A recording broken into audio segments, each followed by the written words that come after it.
Alors bonjour, donc là on va faire un exercice similaire à l'exercice précédent. Bon, sauf que les transistors sont placés de façon différente, hein, donc ça permet de mieux comprendre le procédé que nous avons proposé.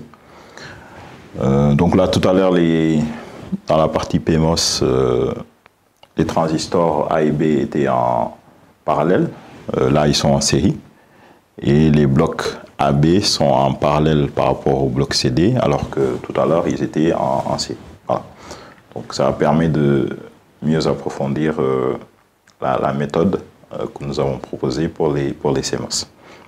Donc la question est la même, hein, c'est déterminer la fonction logique et donc savoir à laquelle de ces 5 solutions notre circuit logique correspond.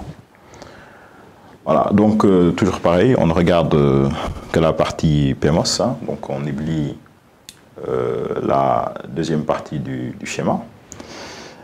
On reviendra bien entendu à la fin pour vérifier la cohérence entre PMOS et NMOS. Voilà, alors donc cette partie-là, donc on constate que les transistors A et B sont en série. Donc nous savons que grâce à la règle numéro 3, que lorsque deux transistors PMOS sont en série, cela correspond à une connexion logique plus ou une connexion logique ou. Par conséquent, la AB va correspondre à A plus B. De la même façon, CD correspondra à C plus D. Et donc, grâce à la règle numéro 4, nous voyons que les deux blocs AB et CD sont en parallèle. Et par conséquent, ça correspondra à une connexion logique et ou point. Et par conséquent, on obtient notre résultat final, donc en tenant compte du fait que la sortie X est inversée. Donc, X égale A plus B que multiplie C plus B, le tout bas. Voilà. Donc, avant de conclure sur la formule que nous avons déterminée précédemment, nous allons quand même vérifier que la partie PMOS et NMOS est cohérente, qu'elles sont cohérentes entre elles. Donc là, nous voyons que A et B sont en série dans la partie PMOS et sont en parallèle dans la partie NMOS. Donc là, la cohérence est faite.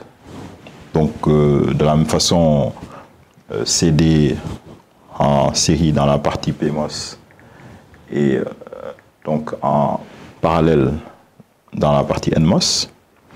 Et donc on constate également que le bloc AB par rapport au bloc CD, donc ces deux blocs qui sont en parallèle dans la partie PMOS, et ils sont en série. Donc les deux blocs sont en série dans la partie NMOS. Donc la cohérence est globale. Donc la formule que nous avons déterminée précédemment est valide. Bon, nous pouvons, en fonction des,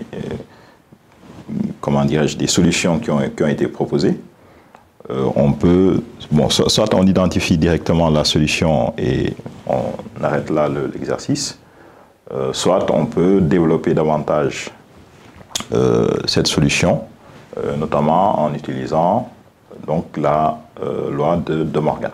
Voilà.